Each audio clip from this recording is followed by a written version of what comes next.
กับสบายดีและสวัสดีเด้อพ่อแม่พี่น้อง FC เบิร์ดสุขุสุคน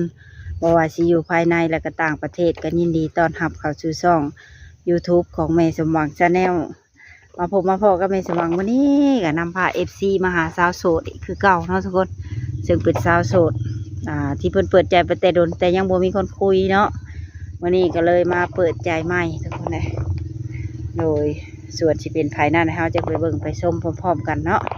วันนี้ก็เดินทางมาเบิด3 คนเลยมีทั้งพอวงทั้งผู้คำมานำกันเลยอัด3มาเลยมาเนาะ พอวงปัญหาแหน่งน้ำไม้แล้วก็ฝาก FC กดไลค์กดแชร์กดติดตามให้ช่องแม่สมหวังChannelนี่เด้อทุกคนเด้อเพื่อเป็นกำลังใจในการเฮ็ดคลิปต่อไปเนาะแต่ก็ที่สำคัญเนาะก็ต้องกราบขอบคุณFC ทุกท่านที่เข้ามากดเบิ่งกดชมแต่ต้นจนจบก็ขอให้ FC ทุกท่านจงอยู่ดีมีแห้งสุขภาพเข้มแข็งอายุมั่นขวัญยืนความเจ็บบ่ให้ได้ความไข้บ่ให้มีเด้อทุกคนเด้อให้มีแต่ความสุขกายสบายใจเฮงๆรวยๆเนาะปีใหม่สิเข้ามาแล้วก็ให้มีแต่โชคมานเฮงๆรวยๆสุขภาพร่างกายแข็งแรงตลอดปีใหม่ที่จะมาฮอดโดยเถิดเนาะโดยสาธุก็โอเคเพื่อบ่เป็นการชักช้าเสียเวลาเฮาก็ไปไปลมกับสาวโสดเพิ่นพร้อมๆกันเลยโดยสบายดีสบายดีสาวโสดเนาะวันนี้ก็เขาพร้อมกัน2 ช่องเนาะทุกคนกับแม่สมหวังเพิ่นหลังจากที่ว่าบ่ได้มาหาตั้งแต่โดนเนาะน้องละแม่สบายดีอยู่บ่ สบายดี มาบัดนี้รู้สึกว่างามขึ้นเนาะ ไปเฮ็ดหยังมาบ่ได้เฮ็ดหยังบ่ได้ไปเก็บผัก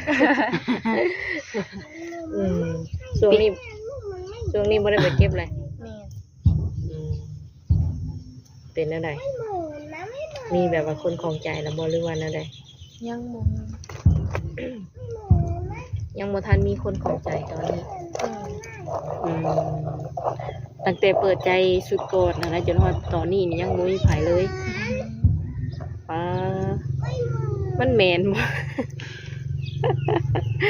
หรือว่าน้องหลานบ่ได้คุยกับเพิ่นแม่นบ่ได้แบบเพิ่นมาแล้วเพิ่นก็หายเองตอนแรกๆนะเพิ่นก็เข้ามาอยู่บ่สิบ่โดนบ่แบบคุยกับเฮาอะไรเพิ่นจังเงียบไปหายไปบ่โดนจังว่าหายเพิ่นบ่หรือว่าแนวใดผิดกันบ่แต่ละคนที่เข้ามาน่ะเป็นแบบนั้นเบิดเลยบ่เจ้าก็บ่ได้ถามเพิ่นบ่ว่าเป็นหยังคือเงียบไปบ่ได้ถามในตอนนี้นี่ถือว่ายังบ่มีไผจักคนเปิดใจใหม่เนาะมาที่นี่ถามว่าเปิดใจใหม่นี่สิมีเวลาคุยกับเพิ่นอยู่บ่คิดว่าน่าจะมีอยู่ตอนนี้น้องละเฮ็ดหยังอยู่ซะเฮ็ดเวียกเฮ็ดงานหยังช่วงนี้หยุดไปเก็บผักบ่หรือว่ายังสิไปอีกอยู่อันเนี้ยหรือหยุดซื่อๆหลังสงกรานต์ก็สิไปใหม่ไปงมปลาได้หลายบ่ปลาได้หลายอยู่เอามาขายบ่หรือว่างมมาไว้กินนี่เอามาขายอันช่วงที่น้องว่าไปให้ไปนาคุมืออันนะไปหาปลามาขายหรือว่าอยู่นี่ก็หาบ่อันนี้แห้งอันนี้สีมือจะบ่ได้ มาตั้งแต่น้ำลายมาวันนี้เพิ่นบ่มีน้ำติเปิดใจในครั้งนี้คือน้องละมีสเปคของหนุ่มๆตั้งไว้อยู่บ่มีรูปร่างหน้าตาบ่เกี่ยวบ่อายุนี่ได้จำกัดบ่จำกัดเอาจากปีลงมา50ลงมา50กว่าหรือว่าฮอด60นี่แม่นเบิดชิดบ่ เป็นอะไรแบบเมื่อก่อนนี่คือน้องหลาว่าคุยได้เนาะมาตอนนี้คือเปลี่ยนใจแล้วเจ้าได้เห็นแบบหน้าตาเพิ่นบ่หรือว่ามีคนที่ประมาณ50กว่าหรือว่า60เข้ามาคุยอยู่บ่ช่วงก่อนเลยเป็นอะไรแบบโอเคบ่ ไปเอง เสร็จมาแล้วก็หาย อืมตอนนี้ก็เลยเลือก50ลงมา60นี่บ่ไหวบ่หรืออะไร บ่ไหว อืมในความคิดน้องเนาะทุกคน เพิ่นจู้จี้จุกจิกเกินไปบ่ แม่น อืมประมาณว่ายังให้ตอบไวๆไวๆเดี๋ยวนี้บ่แบบนี้บ่ แม่นอยากให้ตอบตลอด อืมทางเจ้าเองบ่ค่อยมีเวลาสะดวกทั้งวัน มี อืมเฮ็ดหยังแหน่ในแต่ละวันมื้อหนึง หลายอย่าง ขายของผมบ่ มีพอห้านนี่มี ห้านแม่ขายหยัง ขายต ขายตำสั่วตำหม้อประมาณนี้บ่ ำแม่นขาย อื น้ มขายน้ำขายใน บัดที่นี่บัดเคยอันเจอหนุ่มที่ว่าเพิ่นอยากเจ้าจี้จุกจิกแน่เลยก็เลยรู้สึกว่าบ่โอเคแล้วก็บ่อยากคุยเลยบ่ ำโดย บางทีแบบว่าหนุ่มคนอื่นเพิ่นบ่เป็นแบบนั้นก็มีเด้อืมส่วนหลายในเมื่อก่อนที่ว่าเพิ่นเข้ามาคุยนี่มีแต่ว่ารุ่นใหญ่เบิดเลยบ่ แม่น รุ่นเจ้าของนี่บ่มีบ่อืมอยากได้ผู้บ่าวทางใดเป็นพิเศษไทยลาว ไทย ไทยเนาะ ยังบ่ยอมอีกคือเก่าเนาะ สู้ สู้ อืมเปิดใจหาคนคุยหรือว่าหาคู่ชีวิตตอนนี้ หาคนคุย ยังบ่ทันอยากได้คู่ชีวิตบ่ แม่น คิดว่าจะใช้เวลาโดนบ่คบกันจังสิเอามาเป็นคู่ชีวิตได้ โดนอยู่ ตอนนี้น้องละอายุเท่าไหร่ 18 18 ปีเนาะ ยังบ่พอ19 เด้อในความคิดเฮาอยากแต่งงานตอนอายุประมาณจักปี เท่าไป อยู่เฮือนอยู่ซานมีไอ้น้องกันจักคนน้องละ มีอ้ายลูกมาสาว บ่ไอ้ บ่แม่ น้องแบบ ลูก ไอ้น้องเฮาเลยนี่นะ บ่เป็นลูกสาวเดียว เป็นลูกสาวเดียวบ่มีอ้ายบ่มีน้อง แม่น อืมแสดงว่าต้องเอาแบบผู้บ่าวหรือว่าสามีมาอยู่นำบ่ในอนาคต แม่น ไปอยู่นำเพิ่นบ่ได้บ่ เที่ยวไปเที่ยวมาก็ได้ ฝั่งไทยหรือว่าอยู่ต่างประเทศนี่ก็สามารถไปได้เนาะ โดย อืมเคยมีไผมาหาฮอดเทือนแล้วบ่ บ่มี น้องละเคยไปหาเพิ่นบ่ ยัง เคยไปฝั่งไทยอยู่บ่ บ่เคย อืมไปเล่นไปเที่ยวก็บ่เคยเลย เคย โดยสงกรานต์นี่สิไปเล่นไสซะบ่ ไม่ได้ไปใช้ ช่วงเวลาที่ว่าเฮาแบบ อันนี้ไปที่ว่าบ่ได้ออกคลิปนี่คือน้องละเฮ็ดหยังอยู่นอกจากงมปลา งมป่าแล้วก็ไปนา ไปนางมปลาเบิดเท่านั้น ไปเบิดมือ อ๋อ คำจังไง มือหนึ่งได้จักแสนเนาะ แสนหนึ่ง ได้แสนเดียว นี่ อืมงมปลาเบิดมืออันใด มีค่ะ อืมเป็นน้องแบบใดอันนี้ค่ะ ห้วย แบบของรวมเลย อืม บ่แม่นแบบว่าของคนใดคนหนึ่งเลี้ยงเนาะอันนี้เนาะ อืม ใครสามารถแบบว่างมได้ก็คือเอาไปเลยบ่ โดย อืมแม่เพิ่นก็ถ้าพ่อกับถ้าแม่เพิ่นก็ยังอยู่นำกันบ่น้องล่ะ โดย อายุประมาณเท่าใดตอนนี้ เม30 ปลายพอ40 ปลาย ยังหนุ่มเนาะ พ่อกับแม่โอเคบ่ที่ว่าเฮาออกมาเปิดใจ โอเค เพิ่นบ่ได้ว่าแนวใดบ่ บอก ถ้าว่าเฮาสิมีแฟนอายุประมาณแบบว่าไล่เดียวกันกับพ่อกับแม่ประมาณนี้นะทางพ่อกับแม่เพิ่นสิรับได้อยู่บ่ ขับได้ เพิ่นสิบ่ว่าแนวใดติเนาะ เคยถามแบบยังๆเบิ่งแล้วบ่ เคย เออเพิ่นว่าแนวใดกับเฮา ขับได้ เอออยากได้คนที่ว่าร่ำรวยบ่หรือว่าฐานะปานกลาง ฐานะปานกลางก็ได้ ทำมาค้าขายก็ได้เนาะ โดย ส่วนในแบบว่าครอบครัวเฮานี่ได้สถานะเป็นประมาณใด ธรรมดา พอได้อยู่ได้กินอยู่ที่น้องล่ะ นี่ อืมพอได้อยู่ได้กินไหนาตะกร้าก็มี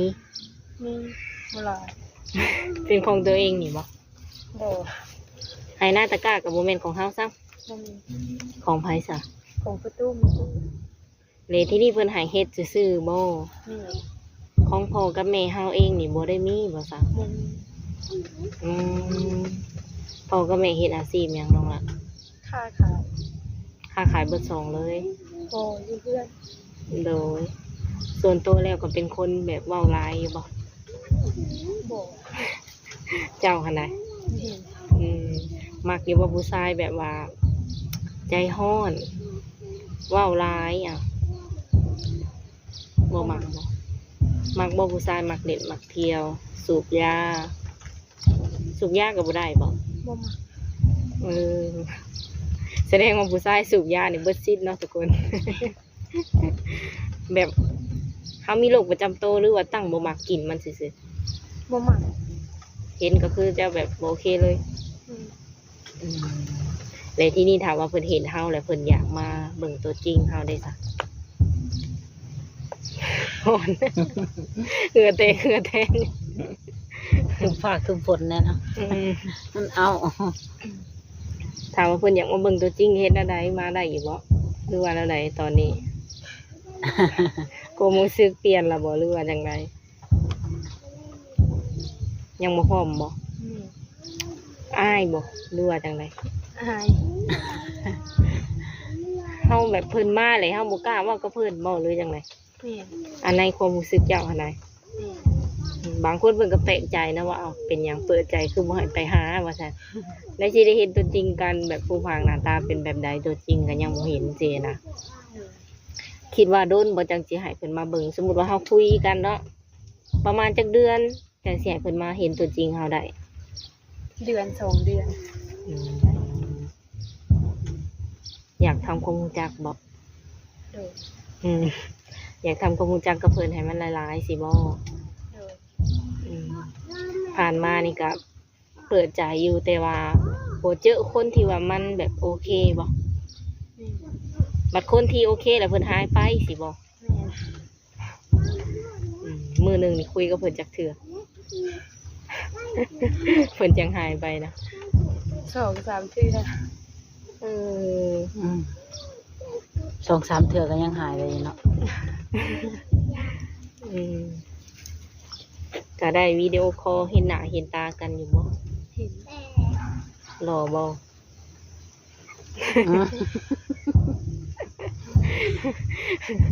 ก็พริบตาแล้วแสดงว่ารอเนาะ ถามว่าเพิ่นเห็นคลิปนี้แล้วเพิ่นอยากกลับมาคุยนี่ได้บ่ยังให้โอกาสบ่ ได้ อืมยังให้โอกาสเพิ่นอยู่แม่นบ่ แม่น ประมาณจักคนตอนที่ว่าเฮาคุยอยู่ตอนนั้น ทีละคน เจ้าน่ะจะบ่ได้รับไผเข้ามาหลายๆเลยแบบนี้บ่ แม่น คุยเทื่อละคนเทื่อละคน แม่น อืมเอาง่ายๆเปิดใจมานี่ได้ศึกษาจากคนแล้ว 4-5 คน อืมแต่ละคนนิสัยประมาณเดียวกันบ่หรือว่าต่างกัน ต่างกัน เป็นแบบใดแน่น้องล่ะ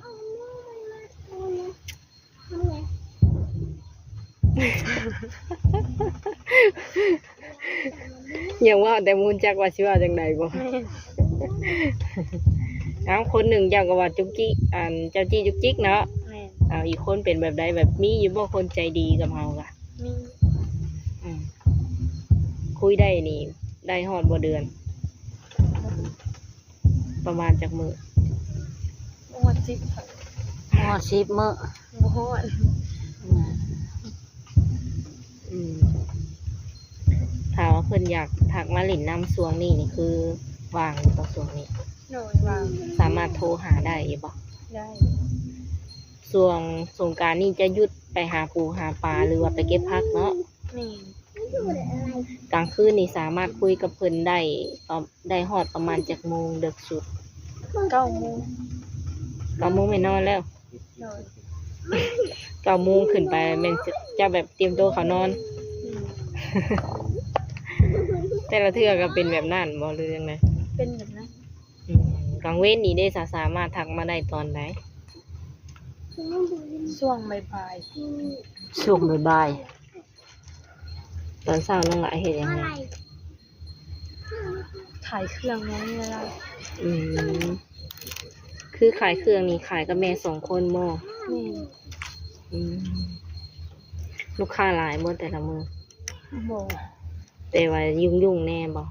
แม่ เป็นห้านใหญ่บ่น้องละ บ่ใหญ่ อืม ห้านน้อย โดยมีแบบว่าแนวอยู่แนวกินบ่ ๆแม่ มีบ่แนวกินกับเขาวล่ะ เบิดเลย เบิดล่ะ แม่ บ่ฮักแต่ละมื้อนะก็มีอยู่บ่แนวกินกับเขาวอ่า เพิ่นเห็นแม่สมหวังถามแล้วคิดว่าอยากกินข้าว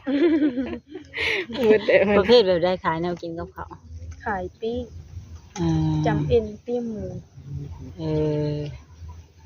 ปิ้งไก่แล้วเนาะปิ้งไก่พันธุ์ก็มีบ่อ่ามันจะจำเองกับปิ้งหมู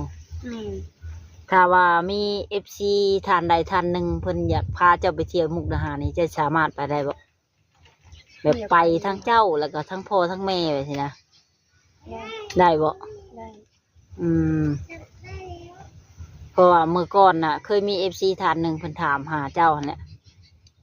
เพิ่นว่าอยากพาเจ้าไปเที่ยวมุกดาหารคันเพิ่นสิบ่เว้าขี้ตัวข่อยได้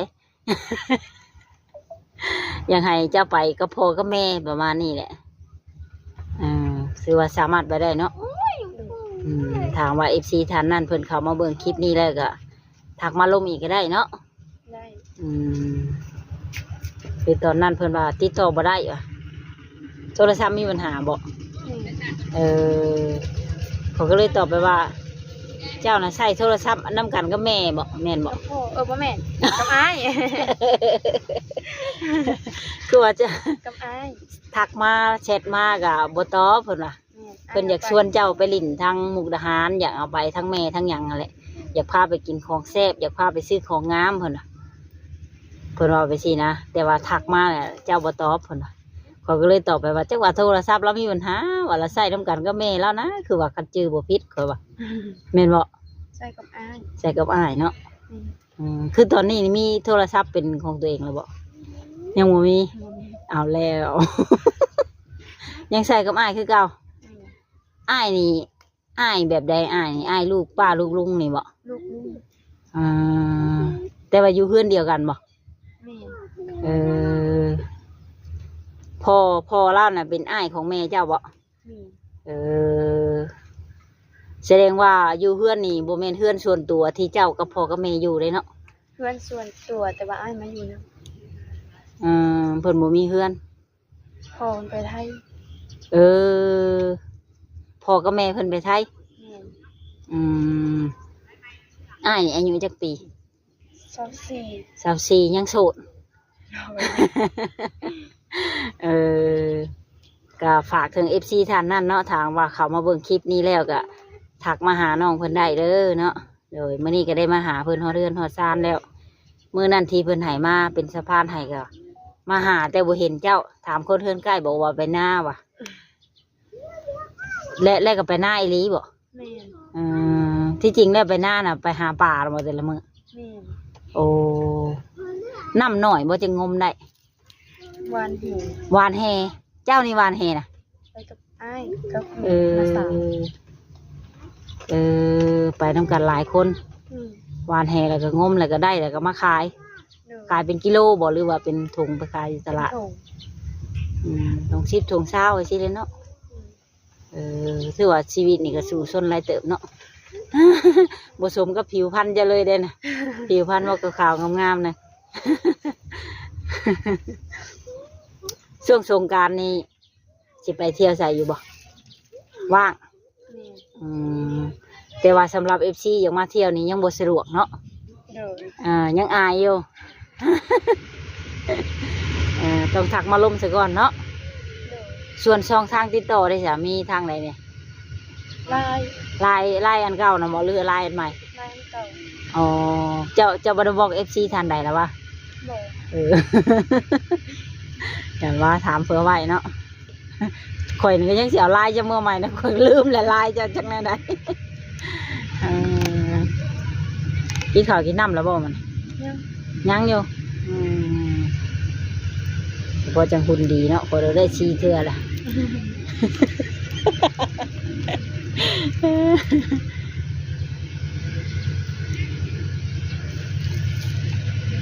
ตัวรถไถเบิ่นมาเลย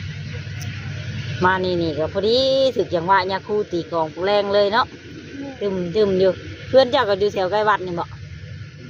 บ่ใกล้วัดเพื่อนใกล้วัดมาหอนย่านเนาะอันนี้แค่นี้บ่ใกล้วัดบ่ได้ปลูกมันพร้อมบ่อยู่เพื่อนเจ้าบ่ได้ปลูกเขาจะเฮ็ดหน้าอย่างเดียวบ่ฮอดยามนา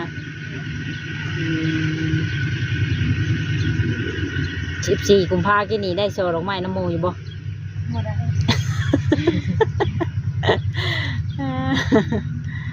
เอาเป็นยางดอกเนาะบ่ได้ก็ได้ ดอกไม้เขายังมาบ่ฮอด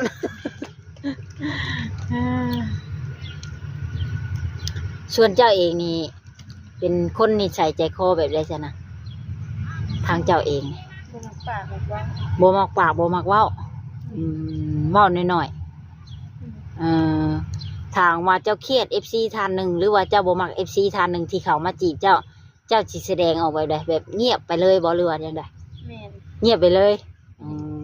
ถ้าน้องเพิ่นเงียบไปเลยแสดงว่าน้องเพิ่นบ่โอเคนำแล้วทุกคนเลยคนทุกคนนั่นนะเนาะ ยันว่าบ่ว่างตอบสิโทรศัพท์ญาติกันลิ้นประมาณนี้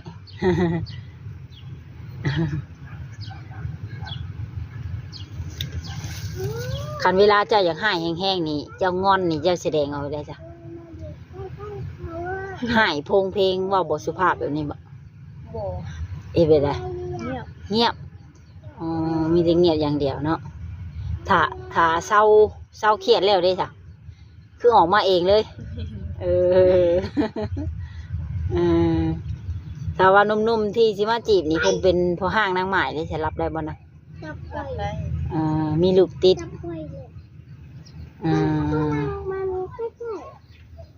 จะมักคนที่นิสัยแบบใด เป็นผู้ใหญ่ประมาณนี้บ่ แม่น อยากให้เว้าน้อยๆบ่โอ้เนาะถึงเอฟซีว่าหลายจะได้ไปปรับให้เขามาหน่อยอีกเนี่ย แบบบ่เอาแบบว่าเว้าจุจี้จุกจิกเกินไปแบบนี้บ่ แม่น ผ่านมานี่เคยเจอแล้วเนาะ โดย เคยบ่ถือเพิ่นให้อะยังมีอยู่บ่แบบ อันผัวเขามาจีบ บ่มีเลย ยังบ่มีเนาะเอ้ายันว่าเมียเขาโทรมาให้สิยังบ่มีเนาะ